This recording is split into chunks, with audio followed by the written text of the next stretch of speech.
Sa simple pagtulong mo, mayroong buhay na naisasalba, mayroong pamilyang umaangat. The Senate is now constituted.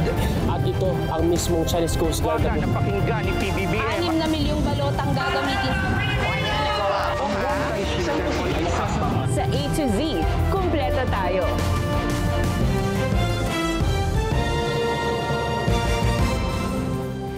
Luzon, Visayas, Mindanao at buong mundo. Ngayon ay Martes, September 9, 2025. Ako si Barbie Mulak at ito ang balitang A to Z.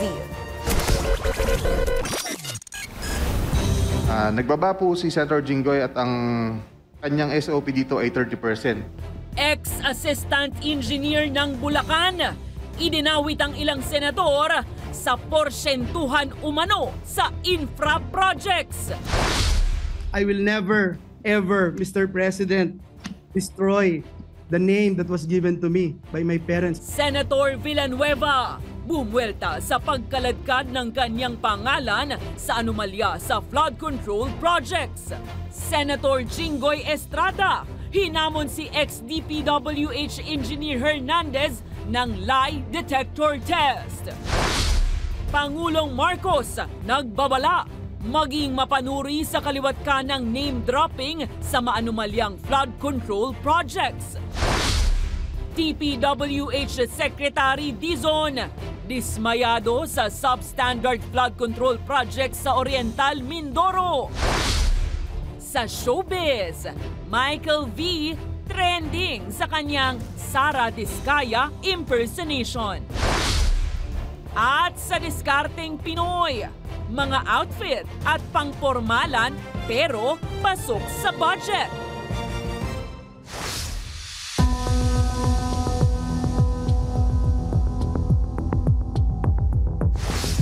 Magandang gabi, pambungad sa ating newscast. Isinasangkot ng isang dating DPWH engineer sa Bulacan ang ilang senador na umano'y nangungumisyon sa infrastructure projects. Sa pagdinig ng House Infra Committee, sinabi ng naturang Assistant District Engineer na sa kanya umano ibinabagsak ang kahong-kahon ng pera bago ito ipamahagi. Pero itinanggi naman ito ng kanyang dating boss. Ang balitang A to Z ni Kim Salinas.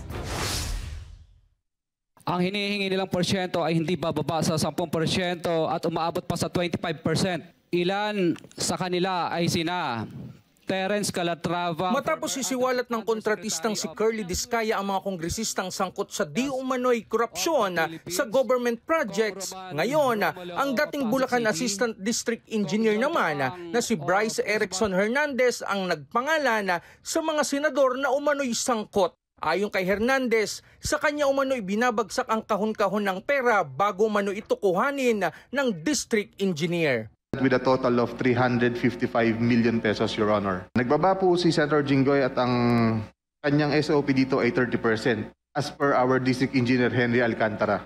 I-deliver ito nung lumabas ang mga item na to sa GAA. Binanggit din ni Hernandez ang iba pang mambabatas. Noong 2023 naman, ay naglabas ng 600 million si Senator Joel Villanueva at ang SOP nito ay 30% din. Rehabilitation of flood control structure along Balagtas River, Barangay Panginay, Tuwawa, Phase 3, Balagtas, Bulacan, with an amount of 75 million pesos. Pero nang tanungin kung may hawak siyang ebidensya, walang naipresenta si Hernandez. We don't also want just as mere allegations, no?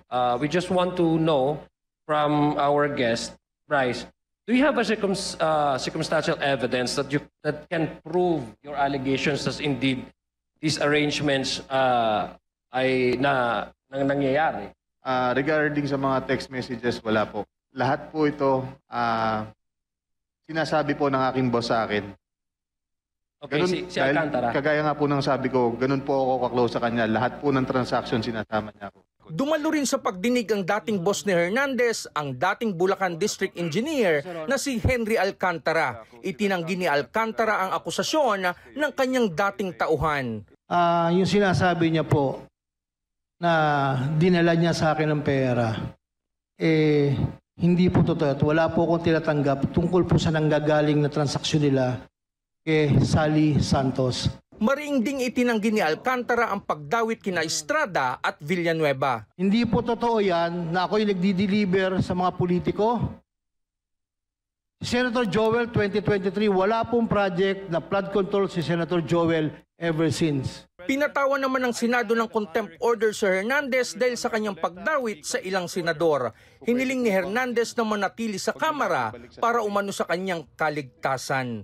Para sa Balitang A to Z, Kim Salinas. Kapwa nanindigan sina Senator Jinggoy Estrada at Joel Villanueva na anilay walang katotohanan ang mga paratang ng dating DPWH Assistant Engineer sa Bulacan na tumanggap sila ng 30% na kickback mula sa flood control project sa lalawigan. Giit ni Villanueva, wala siyang flood control project at pinahagingan din ang nasa likod ng anyay demolition job. Hinamon naman ni Estrada ng lie detector test ang naturang dating DPWH official. Ang Balitang A to Z ni Ace Cruz. I will never betray my principle. I will never, ever, Mr. President, destroy the name that was given to me by my parents, Mr. President.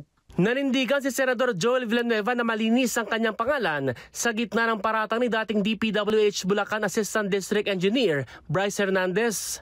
Wala po ako kailanman naging flood control project. Hindi ko po sasabihin na I categorically deny this accusation dahil po may resibo po tayo. Ayon kay Villanueva, ilang taon na niyang kinakastigo ang anomalya sa flood control projects kahit na hindi pa ito national issue. This year, for Bicol Region 2024, ang budget for flood control ng DPWH ay 31.9 billion. So 2023 and 2024, meron kang 61.42 billion na budget for flood control in Bicol Region alone. So ito dapat tignan nating mabuti sa budget deliberation kung saan ba talaga napupunta to, may impact ba talaga. It's the same thing over and over, and it's just worsened. Despite the fact that this year alone,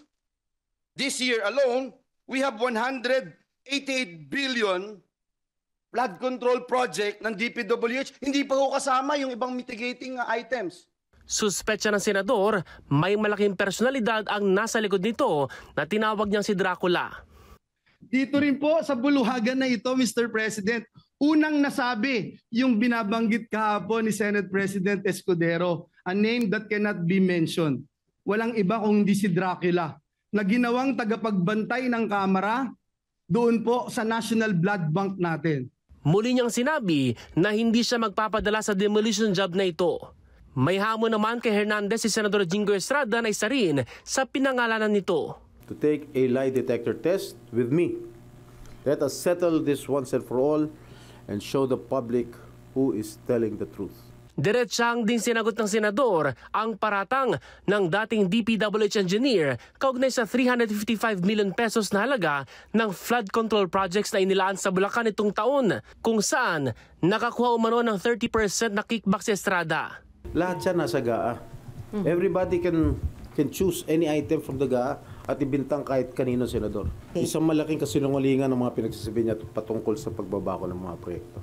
Kung may kinalaman anya siya sa ganitong anomalya, ay hindi dapat ani Estrada siya sumama pa sa mga pagdinig ng Senate Blue Ribbon Committee ukol sa issue. I should have abstained from that hearing, from this hearing. Malakas ang loob ko dahil I did not commit any illegal act. Itinanggi rin ng senador na kilala niya ng personal si dating Bulacan District Engineer Henry Alcantara sa kabila ng ilang larawang ipinakita ni Hernandez sa House Infra Committee.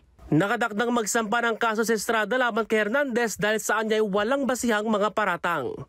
Para sa Balitang A to Z, Ace Cruz. Samantala, nagbabala si Pangulong Marcos sa publiko na huwag magpauto sa harap ng kaliwat kanang name dropping ukol sa isyu ng anomalya sa government infrastructure projects.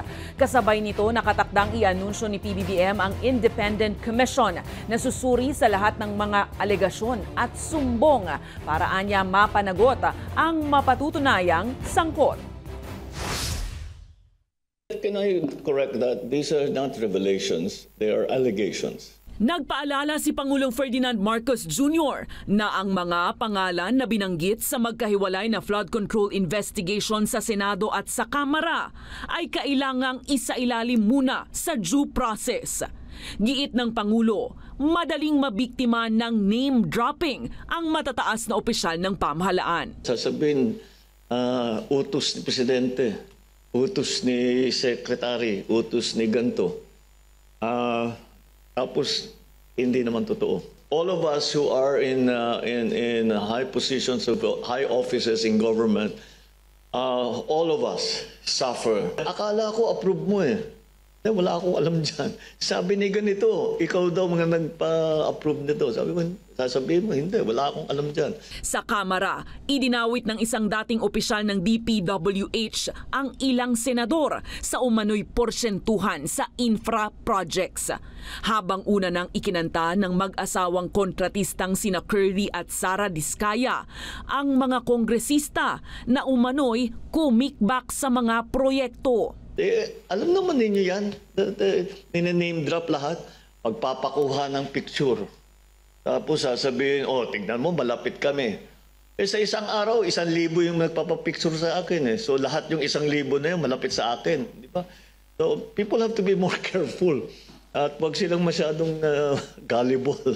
Si Pasig City Mayor Vico Soto na unang nagsiwalat sa anyay mga irregularidad sa mga kumpanya ng Diskaya, may paalala rin sa publiko. Mag-ingat po tayo sa mga naririnig po natin. Alam naman po ng lahat ng tao sa kwarto na ito na may guilty na senador, may guilty na congressman, may guilty na DPWH officials, may guilty na contractor at maaaring sa iba pang ahensya ng pamahalaan. Pero sa puntong ito, nakikita po natin, hindi lang sila basta naglalaglagan, gusto nila magulo ang kwento. Gusto nila lituhin tayo. Gusto nila na hindi na natin malalaman kung ano totoo para eventually mawawala na lang na parang bula. In my experience with them, Mr. Chair, these are people who are really capable of lying. Tinatapos na ng Pangulo ang pagbuo ng isang hiwalay na komisyon na mag-iimbestiga sa mga anomalya. Kung sino-sino ang mamumuno sa naturang komisyon, target i-anunsyo ng Pangulo sa susunod na 2 araw. Ayon kay PBBM, uunahing tututukan ng Independent Commission ang flood control projects. Pero sunod ring sisiyasatin ang iba pang infra projects ng pamahalaan. Mayroong naging family business si dating Public Works Chief Manuel Bonoan kay Candaba, Pampanga Mayor Rene Maglangke na anyay kontratista ng bilyong-bilyong pisong halaga ng flood control projects. Yan ang isiniwalat ng bagong Senate President Pro Tempore Panfilo Ping Lacson sa kanyang privileged speech sa pagpapatuloy ng Senate inquiry ukol sa maanumalyang flood control projects. Sinabi ni Lacson na si Maglangke ay dating pangulo ng Global Crete Builders na nakakuha ng halos 2.2 billion peso flood control project sa Bulacan taong 2018 hanggang 2024. Lumalabas din na pagmamay-ari ni Maglangke ang MBB Global Properties na nagpatayo naman ng halos 1 bilyong piso na Windham Garden Hotel sa Clark. Giit pa ni Lacson, tumutukoy ang MBB kina Maglangke, DPWH Undersecretary Roberto Bernardo at Manny Bonoan. Anya, kaya palaging sinasabi ni Bonoan na isolated case lang ang mga ghost projects sa Bulacan ay para anya hindi mabunyag ang papel ng Global Crete. Matatandaang nagbitiw sa pwesto si Bonoan at pinalitan ni Vince Dizon bilang bagong kalihim ng DPWH. Maglangke, Bernardo, Bonoan, MBB, Mr. President. Kayo na po mag-connect ng dots. By the way, sina Macy Maglangke, Sansen Bernardo, at pati Magay Bonoan de la Cruz ay mga anak ng mga nabanggit na opisyal ng gobyerno. Sa ibang balita, kinumpirma ng mataas na kapulungan na buo na ang mga miyembro ng minority at majority bloc ng Senado matapos mahalal nitong Lunes si Vicente Tito Soto III bilang bagong Senate President. Kabilang sa mga miyembro ng majority bloc sina Soto, Ping Lacson, Miguel Zubiri, Lison Tiveros, JV Ejercito, Loren Legarda, Bam Aquino, Pia Cayetano, Win Gatchalian, Lapid Pangilinan, Erwin at Rafi Tulfo, Camille at Mark Villar. Nasa siyam naman ang miyembro ng minorya kabilang sina Alan Peter Cayetano, Senator Marcoleta, Senator Joel Villanueva, Escudero, Amy Marcos, Estrada, Padilla, De La Rosa at Bongo. Magsisilbi naman si Senator Alan Peter Cayetano bilang Minority Floor Leader. Ang pagbabagong ito ay naging sagot umano para ipreserba ang integridad ng Senado sa gitna ng kontrobersiya sa flood control projects. Samantala, tila nagpahayag si Navotas Congressman Toby Tiangco na may mga pag-uusap na umano na patalsikin naman sa pwesto si House Speaker Martin Romualdez bilang leader ng mababang kapulungan. Kasunod yan ng balasahan sa Senado nitong Lunes kung saan pinatalsika ang bilang SP si Francis Escudero at pinalitan ni Tito Soto III. Lumulutang ang pangalan ni Negros Occidental Representative Albi Benitez bilang posibleng kapalit ni Romualdez. Kasama na rin ang anak ng Pangulo at Majority Leader Sandro Marcos. Gayunpaman, aminado si Tiangco na mabigat ang hamon dahil karamihan anya sa mga leadership position sa Kamara ay nakaugnay pa rin kay Romualdez. Hindi rin sapat anya na palitan lang ang speaker dahil kailangan din umano ng malawakang pagbabago sa pamunuan ng mababang kapulungan. Hindi pa pwedeng speaker ng papalitan. That's why I cannot be speaker. Because even if I didn't go through this controversy, we need an overhaul of the leadership of the House. Because all those leadership positions were given because they're close to Speaker, correct?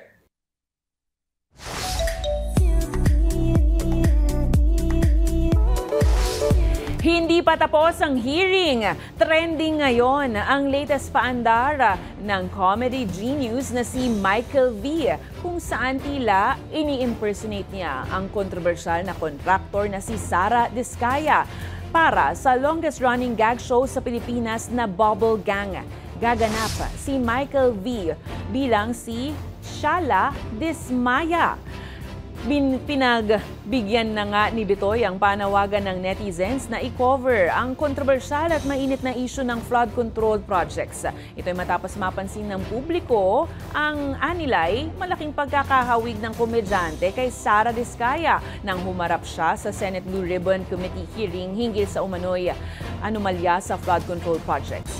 Sa Facebook post ng Bubble Gang Show, inilabas na ang teaser video kung saan makikita ang nakatalikod na si Bitoy. Suot ang kaparehong OOTD ni Sara Diskaya nang humarap sa Senado. Marami namang fans at netizens ang na-excite sa viral video paandar sa Bubble Gang teaser na i-ere po sa Linggo.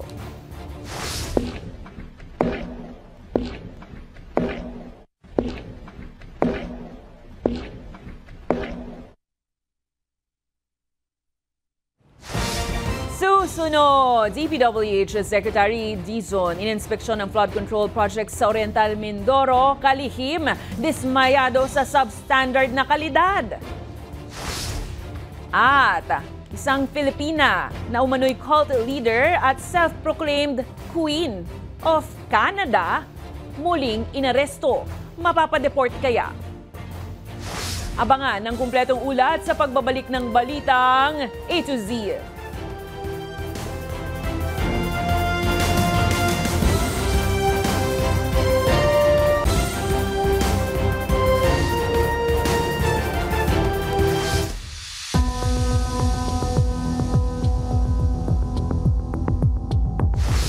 Ibinunyag ni Senator Panfilo Ping Lacson na 5 sa dati ng opisyal ng DPWH Bulacan ang naglustay umano ng halos 950 million pesos sa mga kasino. Kinilala niya ang grupo bilang BGC Boys.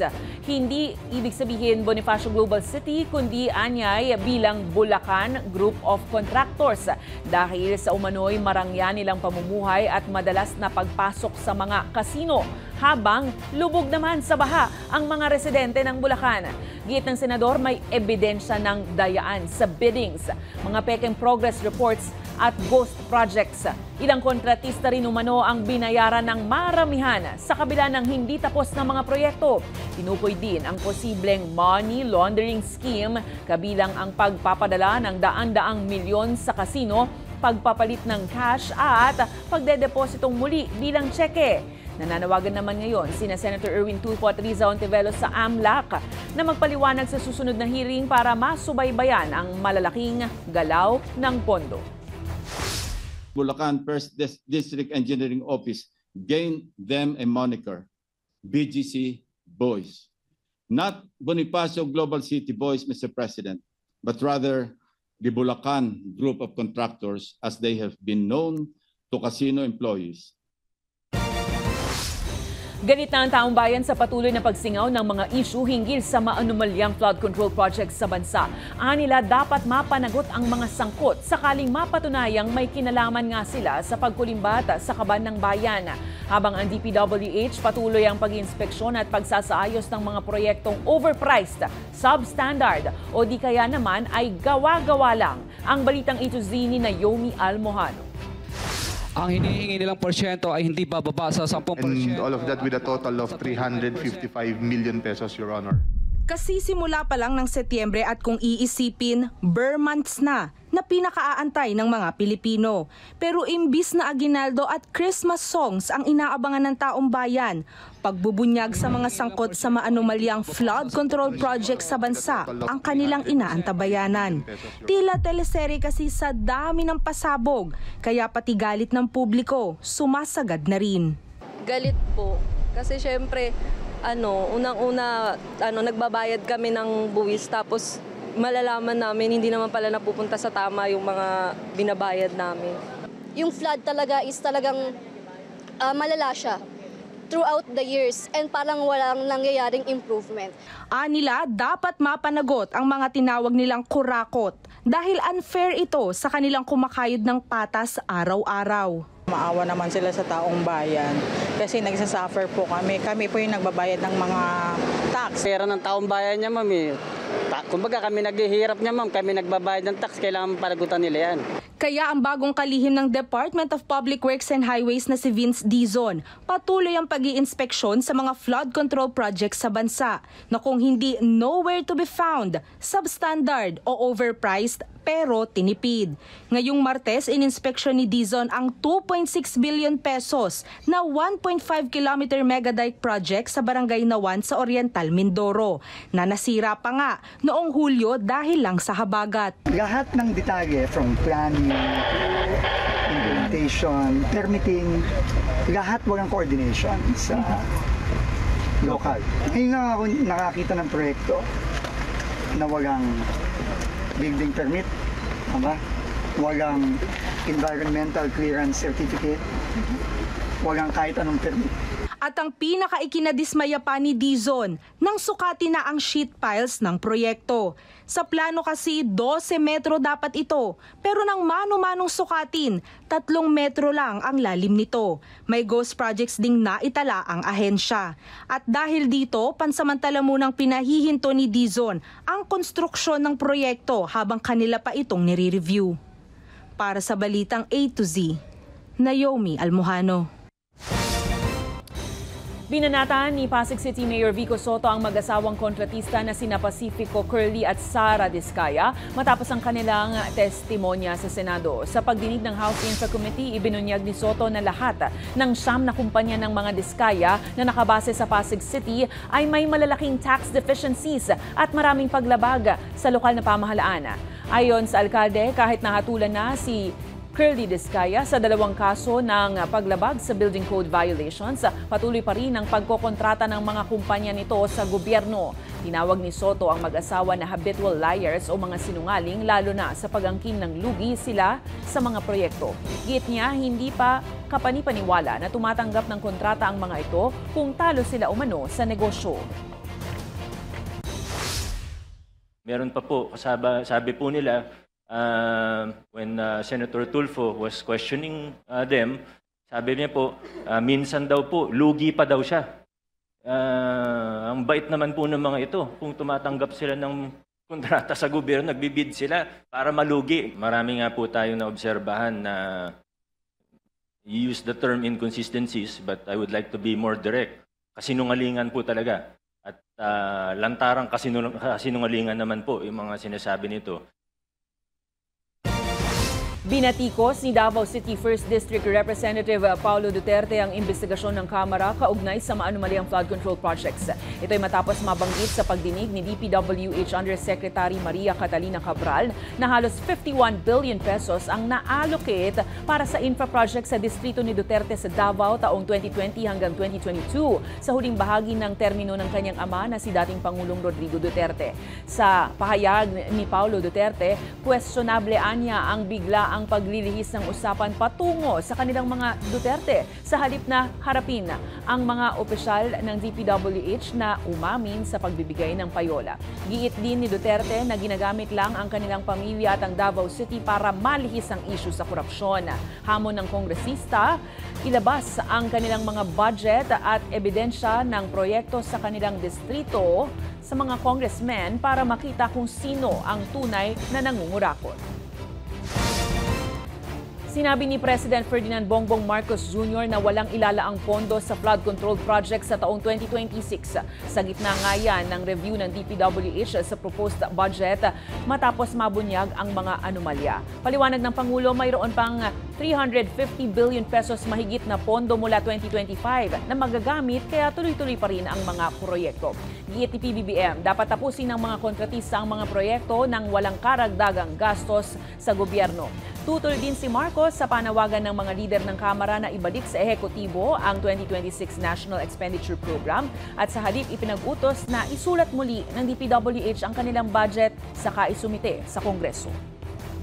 No, it's not a possibility. Ang titignan na lang is the DPWH budget. Unilaterally from our end in the executive, I already instructed the DPWH to review and to rewrite the DPWH budget.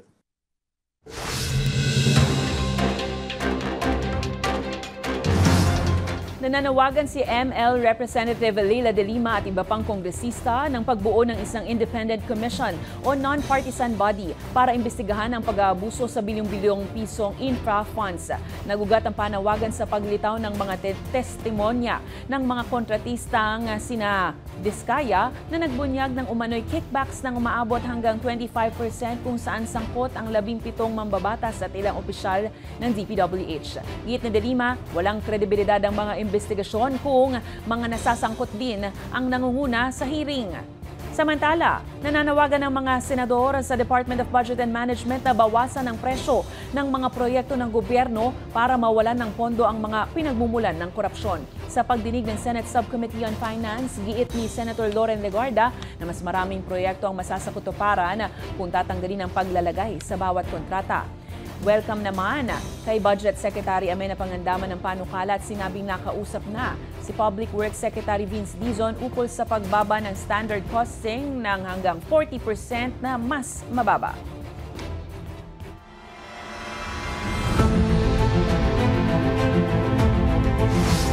Iniulat ng Philippine Navy na bumaba sa 9 ang bilang ng Chinese vessels na nakapwesto malapit sa Ayungin Shoal mula sa dating bilang na umaabot ng 24.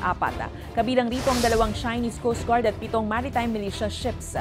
Ayon kay Navy spokesperson Commodore Roy Vincent Trinidad, nananatili pa rin iligal ang presensya ng mga ito at may banta pa rin ng tensyon sa West Philippine Sea. Anya posibleng dahilan ng pagbaba ng bilang ng mga barko ang masamang panahon. Tumanggi namang kumpirmahin o itanggi ng AFP ang umano'y resupply mission sa BRP Sierra Madre pero giniit na tuloy-tuloy ang suporta sa mga tropa na nasa Ayungin Shoal.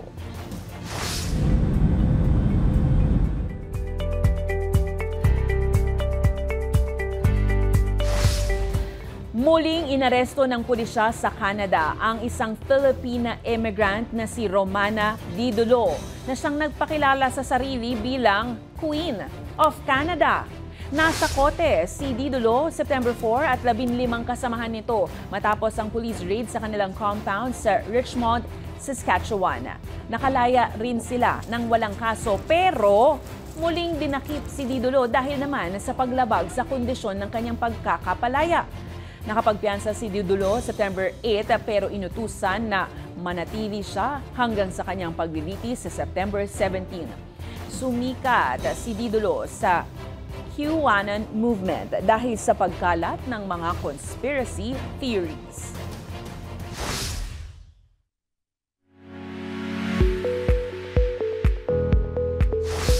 Good news, nagsanib puwersa ang iba-ibang grupo para sa isang medical dental mission sa Sagad High School sa Pasig City nitong weekend.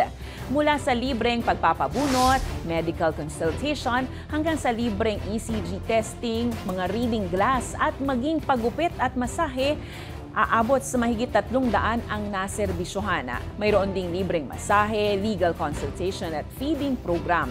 Paraan ito ng komunidad upang makapagbalik ng tulong sa lipunan bilang pasasalamat na rin sa kaarawan ng kilalang community leader at dugong alay dugtong buhay president na si Christian Marilac. Susunod, bongga on a budget outfits. Saang one-stop shop kaya matatagpuan yan?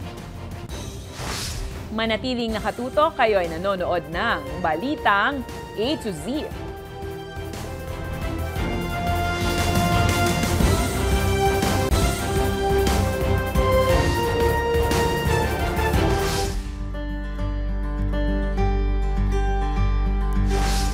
Lalo pang lumago ang tinaguriang one-stop shop para sa mga Filipiniana at damit pang okasyon sa bagong baryo Pandi, Bulacan. Perfect po yan para sa mga fashionista na nagnanais na maging bongga but on a budget. Alamin ang kanilang diskarteng Pinoy sa Balitang A to Z ni Lane Garcia. Kung usapang fashion lang naman, hindi magpapahuli ang disenyo at gawang Pinoy. Dahil marami sa bonggang outfits ngayon, kadalasan gawang Bulakenyo. Pero kahit mukhang mamahalin ang presyo, hindi ka naman paiiyakin. Mula sa wedding gowns at barong, Filipiniana at formal outfits. Pwedeng-pwede maging bongga ang budget. Dito sa Disenyo Pandi One-Stop Shop sa Pandi, Bulacan.